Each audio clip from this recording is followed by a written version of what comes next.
Hello friends, कैसे हैं आप लोग। तो आशा करती हूँ कि आप अच्छे होंगे। तो सबसे पहले बड़ों को प्रणाम और छोटों को हाय। तो चलिए होली की कुछ तैयारी कर लेते हैं, होली के लिए कुछ बना लेते हैं। तो स्टफिंग के लिए जो चीज़ चाहिए थी वो मैंने पहले रख लिया था साइड में, ताकि फटाफट से हमारा काम हो सके।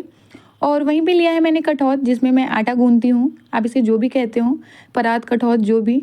और यहीं पे लिया है मैंने मैदा, आधा केजी मैदा है। आप चाहे तो ना इसको आटे से भी बना सकते हैं, लेकिन अगर आप हमेशा नहीं बनाते हैं तो थोड़ा सा मैदा से ना टेस्टी और क्रिस्पी बनता है, मतलब यानी कि ज़्यादा टेस्टी लगता है, इसलिए मैदा से ही बनाएं। तो मैदे को मैंने ले लिया है आधा केजी, आप क्वांटिटी अपने हिसाब से ले सकते हैं। और यहीं पे डाल रही हूँ 4 बड़े चम्मच से घी, यानी कि लगभग घी 150 से 200 ग्राम के करीब होगा। और घी आप जितना डालोगे ना उतना अच्छा खास्ता बन के तैयार होगा। ये घी ही डालें खास्ते में। अगर आपके पास घी नहीं अवेलेबल हो तो आप रिफाइन ऑयल डाल सकते हैं। ऐसे घी से ना बहुत अच्छा टेस्ट भी आता है और बहुत ज़्यादा खास्ता भी होता है। और घी डालने के बाद इसको अच्छे से मिक्स करेंगे। लगभग 5 मिनट मैंने इसको बहुत दम लगा के मिक्स किया था। आप चाहे तो दोनों हाथों से इसको मिक्स कर सकते हैं। ये कटौत जो है ना इधर उधर खिसक जा रही थी, इसलिए मैं एक हाथ से इसको पकड़ के एक हाथ से अच्छे से दम लगा के मिक्स कर रही थी। बिल्कुल हाथ में दर्द हो गया था। जब अच्छे से आप इसको मिक्स करेंगे ना तो आप देखेंगे कि आपका जो ये मैदा है ना वो घी में ही थोड़ा सा गुन चुका है, यानी कि बहुत ही कम पानी लगने वाला है हमारा। बहुत लोग ना सिर्फ मूंग डालते हैं और थोड़ा सा मिक्स करके उसको गून लेते हैं, तो नहीं, ये जो आप इस तरह से करोगे ना तो बहुत ही खास्ता बन के तैयार होगा। तो बिल्कुल अच्छे से मैंने 5 से 7 मिनट इसको अच्छे से मिक्स किया और फिर थोड़ी थोड़ी पानी को डालते हुए ना इसको हम गूनेंगे, बिल्कुल दम लगाते हुए। थोड़ा सा हार्ड डो चाहिए हमें, ये रोटी की तरह सॉफ्ट नहीं चाहिए। जब आप हार्ड डो बनाएंगे ना तो बहुत अच्छी हमारी जो है ना गुजिया बन के तैयार होगी। और इस तरह से थोड़ा थोड़ा पानी डालते हुए आप देख रहे हैं कि कटोरी का साइज़ क्या है, और पानी बिल्कुल उस कटोरी से भी पूरा नहीं लगा है आधा केजी मैदा में। और बिल्कुल दम लगाते हुए इस तरह से 5 मिनट तो इसे गूंदने में भी लग गया था। सिर्फ इसको मिक्स नहीं करना है, बिल्कुल अच्छे से दम लगा के ना गूंद लेना है। आप इस वक्त भी चाहे तो दोनों हाथों से गूंद सकते हैं, और अगर दम नहीं लग रहा ना तो आप नीचे में भी बैठ के, यानी ज़रूरी नहीं है कि स्लैब पे ही आप इसको गूंदें, नीचे भी। मैं तो बीच में नीचे भी गई थी इसको अच्छे से, मतलब नीचे बैठ के भी अच्छे से गूंद रही थी। तो ये देखिए, आप सोचेंगे ये कैसा डो है, दरदरा सा। तो हाँ, अभी फ़िलहाल ये ऐसा है। जब हम इसको रेस्ट के लिए रखेंगे ना फिर ये अच्छे से सेट हो जाएगा। तो इसको ढक के रख देंगे 10 से 15 मिनट रेस्ट के लिए। तब तक हम स्टफिंग की तैयारी कर लेते हैं। तो इधर गैस को हम ऑन कर लेंगे और गैस पे चढ़ा लेंगे कढ़ाई। और कढ़ाई के गर्म होते ही डालेंगे उसमें आधा चम्मच घी। और घी जब मेल्ट हो जाएगा ना, बहुत ज़्यादा हीट नहीं करना है, जैसे घी हमारा मेल्ट हो जाएगा तो उसमें डालेंगे आलमंड, यानी कि बादाम। और बादाम डालने के बाद ना उसको 5 से 7 मिनट अच्छे से भून लेंगे। और जब वो थोड़ा सा मतलब भुन जाए ना तो फिर वहीं पे डालेंगे हम काजू। और काजू को डालने के बाद ना जब तक वो सुनहरा ना हो जाए, यानी कि गोल्डन ब्राउन ना हो जाए, तब तक भुनेंगे। तो ये देखिए, आप काजू का जो कलर है ना वो चेंज होने लगा है, यानी कि ब्राउन होने लगा है। तो अब हम इसको निकाल लेंगे किसी प्लेट में और या किसी बर्तन में। तो घी जो है, जो उसमें बची हुई है घी, उसका हम फिर से यूज़ कर लेते हैं। तो हमारी ड्राई फ्रूट भुन गई है और उसी घी में हम डालेंगे ये नारियल का बुरादा। ये नारियल का बुरादा लगभग 50 ग्राम है। आप इसकी क्वांटिटी बढ़ा सकते हैं अगर आपके पास ज़्यादा हो। मेरे पास जितना अवेलेबल था मैं उतना डाल रही हूँ। तो इसको भी ना सुनहरा होने तक हम भून लेंगे। तो ये देखिए, हमारा ये सुनहरा होना स्टार्ट हो गया है। तो ये लगातार चलाते रहेंगे, छोड़ेंगे नहीं, वरना मतलब काला भी हो जाएगा और टेस्ट भी बिगड़ जाएगा। तो इस तरह से लगातार चलाते हुए हम इसको बिल्कुल ब्राउन कर लेंगे, मतलब गोल्डन ब्राउन कर लेंगे, और फिर निकाल लेंगे किसी बर्तन में। मैं उसी में निकाल रही हूँ जिससे मैंने डाला था। मैं ज़्यादा बर्तन नहीं लगाना चाहती हूँ, फिर भी बहुत ज़्यादा ही लग जाता है। आपको पता ही है कि कोई चीज़ बनाओ तो ज़्यादा बर्तन लग ही जाते हैं। फिर भी मैं कोशिश करती हूँ कि ज़्यादा ना लगे, जिससे मैंने डाला ना उसी में निकालूँ। थोड़ा सा प्रॉब्लम हुआ था, लेकिन मैंने उसी में निकाल लिया। तो इस तरह से बिल्कुल अच्छे से निकाल लेंगे। और उसके बाद जो कढ़ाई में लगी हुई है ना उसको पोंछ लेंगे किसी कपड़े से। और यहाँ पे मैंने आधा केजी मावा लिया है। मावा को ना आप चाहे तो चाकू से छोटे छोटे कट करके भी डाल सकते हैं। मैं हाथों से इस तरह से दबाते हुए डाल रही हूँ। कढ़ाई का मतलब कढ़ाई जो है ना बिल्कुल हल्का गर्म है, लो है बिल्कुल फ्लेम हमारा। तो इसको थोड़ी देर अच्छे से चला लेंगे, मेल्ट कर लेंगे अपने इस मावे को। तो ये देखिए, हमारा जो मावा है ना वो मेल्ट हो चुका है। तो हम तब तक गैस को कर देंगे बंद, क्योंकि आपको मैंने बताया कि मैं बर्तन कम लगाना चाहती हूँ। तो यहीं पे हम ना एक लेंगे मिक्सी का जार और उसमें डालेंगे चीनी। चीनी मैं 400 ग्राम के लगभग ले रही हूँ और उसी में डाल रही हूँ 2 हरी इलायची, क्योंकि 500 ग्राम हमारा मावा है और 400 ग्राम मैं चीनी ले रही हूँ।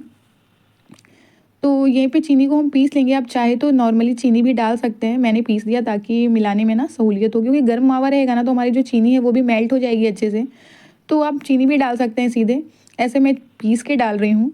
तो मैंने उसको तब तक पीस लिया और यहीं पे मावे में ना किशमिश डाल देंगे। मावा भी हमारा गर्म है थोड़ा, तो किशमिश जो है ना वो फूल जाएगा।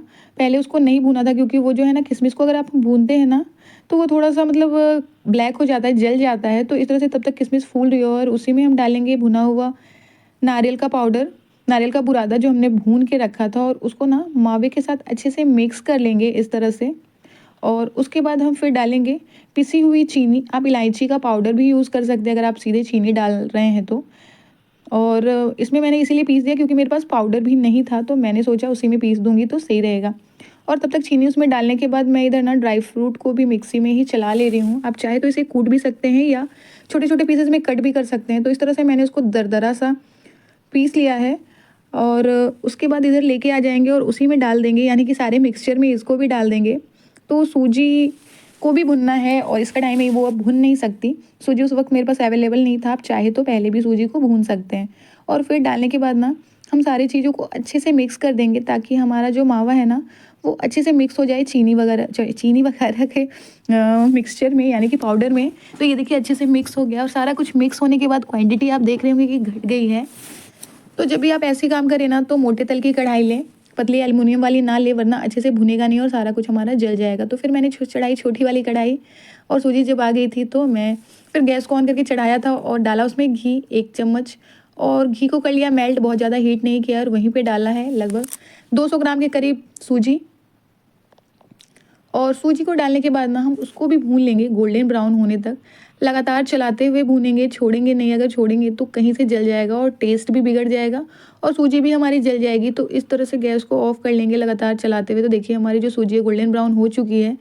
और यहाँ पे जो हमारा मावा रखा हुआ है ना, सारी चीज़ को मिक्स करके मिक्सचर मावा का, उसको हम डाल देंगे सूजी में अच्छे से खरोचते हुए, क्योंकि इस कढ़ाई की हमें दोबारा ज़रूरत पड़ेगी फ्राई करने में, क्योंकि ये मोटे तले का है। और 2 ही कढ़ाई मेरे पास अवेलेबल है, जैसा कि मैंने बताया मेरे पास बहुत सारा कलेक्शन नहीं है बर्तनों का, और ना मैं करना चाहती हूँ फ़िलहाल, बहुत ज़्यादा ऐसे ही बर्तन हो गए हैं। और इसको अच्छे से ना हम मिक्स कर लेंगे मावे को। ये जो सूजी हमारी है ना वो मावे में मिक्स होकर अच्छे से ना फूल जाएगी। और जो ये मावा हमारा गीला गीला सा लग रहा है ना, ये थोड़ा हमारा सूख जाएगा। आप जितनी देर इसे छोड़ोगे उतना ये सूखा सूखा सा हो जाएगा। तो 5 मिनट के लिए मैंने इसको छोड़ दिया था, मैं तुरंत बनाने वाली थी। आप चाहे तो ये काम पहले करके रख सकते हैं और आराम से जब चाहे तब बना सकते हैं। जैसे सुबह कर दिया तो शाम को भी बना सकते हैं, ताकि वो अच्छे से ठंडा हो जाए। और फिर हमने देखा अपने डो को, और डो तो अच्छे से सेट हो गया था। फिर उसको अच्छे से मिक्स कर लिया और उसमें से इस तरह से आधे मैदे को तोड़ते हुए उसको लंबा सा सांप की तरह लंबा कर लिया और छोटी छोटी लोई ना उसे तोड़ लेंगे। इससे हमें सहूलियत होगी। जब हम अकेले बनाते हैं ना तो इस तरह से प्रोसेस करते हैं ना तो थोड़ी सी सहूलियत होती है। ऐसे 2 मेंबर मिलके बना रहे होंगे तो कोई ज़रूरत नहीं है, एक आदमी लोई करेगा, दूसरा बेल सकता है, मेड़ सकता है, जो भी। मैं तो लेके आ गई थी सांचे, लेकिन मैंने सांचे से एक भी पिड़किया नहीं बनाया, यानी कि एक भी गुजिया नहीं बनाया था। मैंने हाथों से ही बना लिया, मुझे ज़्यादा ईजी लगा और ईजी है भी। सांचे से मैंने कभी ट्राई नहीं किया था, मेरे पास सांचा था लेकिन मैंने कभी ट्राई नहीं किया। और जब लोई काट लेंगे ना सारी, यानी कि तोड़ लेंगे, तो उसके बाद छोटी सी लोई लेंगे और उसको इस तरह से बेलेंगे हाथों से, चिकना करने के उठाएंगे, बेलेंगे अपनी तरफ को, बेलन को खींचेंगे ना, बहुत इजी होता है बेलना। बहुत ज़्यादा पतला नहीं करेंगे वरना वो ट्रांसपेरेंट हो जाएगा, और बहुत ज़्यादा मोटा भी नहीं रखेंगे वरना वो बहुत ज़्यादा मतलब टेस्टी क्रिस्पी नहीं बनेगा। तो इस तरह से ना हम थोड़ा गोल बेल लेंगे। और जो नए हैं जो गोल नहीं बेल पाते उसके लिए मैं भी ट्रिक बताऊँगी, और एक साइज़ का बनाने के लिए। तो इसको रख लेती हूँ पहले साइड में और एक और लोई काट लेती हूँ, यानी कि ले लेती हूँ, और उसको भी चिकना करते हुए ना अच्छे से बेल लेंगे। उठाएंगे और बेलेंगे, अपनी तरफ को खींचेंगे ना बेलन को, बिल्कुल ईजी होता है इसे बेलना, बिल्कुल कोई भी प्रॉब्लम नहीं होती। तो इस तरह से देखिए उठाते जाएंगे, बेलते जाएंगे, इसको हमें रोटी की तरह घुमाना नहीं है। और तो ये भी हमारी बेल के तैयार हो गई है गोल सी। तो इसको बेलने के बाद फिर हम सामने इसको रख लेंगे इस तरह से, क्योंकि हम इसे हाथों से मेड़ने वाले हैं। और सामने रखने के बाद जो हमने मिक्सचर तैयार करके रखा ना मावे का, अभी भी बहुत ज़्यादा ठंडा नहीं हुआ है। आप चाहे तो इसे ज़्यादा देर रख के ज़्यादा ठंडा कर सकते हो। देखिए हमारी सूजी कितनी फूल गई है। तो फिर इसमें डालेंगे मिक्सचर। मिक्सचर बहुत ज़्यादा नहीं डालेंगे, क्योंकि अगर बहुत ज़्यादा डालेंगे ना तो हमारा जो मिक्सचर है वो बाहर आ जाएगा, फट जाएगा। फिर भी किसी किसी में ज़्यादा मिक्सचर हो गया था। पीयू बोल रही थी कि मम्मी थोड़ा ज़्यादा डालो, मैं बोल रही थी फट जाएगा, फिर भी बोली मम्मी ज़्यादा डालो ना, ज़्यादा अच्छा लगता है। फिर मैंने डाला तो 1-2 फट भी गए थे। तो फिर यहीं पर ना इसको अच्छे से चिपका देंगे। मैं बिल्कुल फ्रेश तुरंत बेल के तुरंत बना रही हूँ ना, तो पानी की ज़रूरत नहीं पड़ी है। अगर आप पहले बेल के रख रहे हैं और दोबारा में ऐसा कर रहे हैं तो आप पानी लगा के उसको चिपकाएं। और फिर इस तरह से देखिए अंगूठे से दबाते हुए किस तरह से डिज़ाइन बनाएंगे इसके ऊपर। बहुत ईजी है, आप अगर इस तरह से बनाएंगे ना तो आप भी मेरी तरह कभी सांचे का इंतज़ार नहीं करेंगे। ये आपके पास होगी ना, फिर भी आप उससे ट्राई नहीं करेंगे। तो ये देखिए कितना अच्छा बन के तैयार हुआ है ना। इसमें तो कोई दिक्कत नहीं है। और बाकी चलिए, जिससे गोल पूड़ी नहीं बनती है तो वो किसी तरह का बेल लें, बड़ा भी बेल सकते हैं, छोटा भी बेल सकते हैं। और उसके बाद कोई धारदार कटोरी हो ना, या इस तरह का लंच बॉक्स हो, तो आप उस तरह से इस तरह से काट सकते हैं ताकि हमारी जो पूड़ी है ना बिल्कुल गोल बन सके। और इससे दो फ़ायदे होंगे, एक तो बिल्कुल गोल होगा, और दूसरा जो होगा ना, हमारी जो सारी गुजिया होगी ना, यानी कि पिड़किया, वो बिल्कुल सेम साइज़ की होगी, बिल्कुल एक जैसी। तो इस तरह से उसको कट कर लेंगे और उसके ऊपर फिर से डालेंगे स्टफिंग, मावे और सूजी वाली। और स्टफिंग डालने के बाद फिर एक साइड से ना इसको पानी लगा लेंगे, क्योंकि ये थोड़ी देर से बेल के रखा हुआ था, तो बेलने के बाद जब वो सूख जाता है ना तो वो अच्छे से चिपकता नहीं है। तो फिर उसको एक साइड से पानी इस तरह लगाते हुए उसको अच्छे से चिपका लेंगे उंगली की मदद से, ताकि वो अच्छे से निकले नहीं। तो जब वो सूख जाता है ना तो आप उसे देख लें कि ये नहीं कि चिपके भी नहीं और सीधे डिज़ाइन बना दे, तो बिल्कुल अच्छे से चिपका ले पानी लगा के। और फिर उसके बाद इस तरह से अंगूठे और उसके बाद वाली उंगली को लेते हुए इस तरह से मेड़ लेंगे। मतलब जिस तरह से आपको सुविधा होना, ये बहुत ईजी होता है। ये मेड़ना ना हर कोई हर तरह से करता है, ऐसा नहीं है कि सिर्फ इसी तरह से होता है। आप ये दो उंगली से भी कर सकते हैं या एक उंगली से भी कर सकते हैं, स्लैब पे या चकले पे रख के भी कर सकते हो। तो देखिए कितना अच्छा बन के तैयार हुआ है। फिर मेरे दिमाग में आइडिया आया कि मैं गोल बेल रही हूँ ना, फिर भी मैं कट करके ही बनाती हूँ, सारे एक साइज़ का बनेगा। पहले 2-4 मैंने बना लिए थे वैसे, फिर मैंने सारे को कट किया और मुझे बहुत अच्छा लगा कि चलो सारे एक साइज़ के बन गए। और बच्चों के लिए तो थोड़ा छोटा ही होना चाहिए, क्योंकि वो काउंटिंग करके खाते हैं कि मैं जो चीज़ पसंद होती है ना, मैं 2 लूँगा, मैं 4 लूँगा, अर्पित का यही होता है। तो मैंने ना सारे इस तरह से तैयार कर लिए थे। थोड़ा-सा अकेले जब होते हैं ना तो थोड़ा ज़्यादा टाइम लगता है, लेकिन काम जो होता है ना बिल्कुल सुकून भरा होता है खुद के मन का। तो चलिए फिर यहीं पे चढ़ाएँगे कढ़ाई, और कढ़ाई में डाल दिया ऑयल, और ऑयल को कर लिया बिल्कुल हीट, यानी यहाँ पे मैं रिफाइंड ऑयल का यूज़ कर रही हूँ, आप चाहे तो घी का भी यूज़ कर सकते हैं। तो यहाँ पे डाल दिया मैंने रिफाइंड ऑयल खूब सारा भर के, और उसको हीट कर लिया है तेल को। धुआँ नहीं निकाला है, लेकिन अच्छा खासा हीट कर लिया है। और वहीं पे डालेंगे हम अपने मतलब फर्स्ट ट्रिप को, पहली घानी को। और इस तरह से साइड में करते-करते ना हम ज़्यादा भी डाल सकते हैं, लेकिन मैं पहली घानी में ना थोड़ा-सा कम डाल रही हूँ।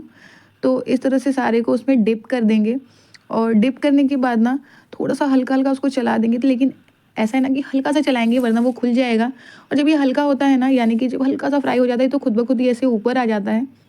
फिर इसको हल्के-हल्के इस तरह से घुमाते हुए ना इसको अच्छे से गोल्डन ब्राउन कर लेंगे, यानी कि सुनहरा कर लेंगे। मैदा है तो बहुत ज़्यादा लाल तो करना नहीं है। तो ये देखिए इस तरह का कलर आना चाहिए, या आप इसे थोड़ा ज़्यादा भी कर सकते हैं।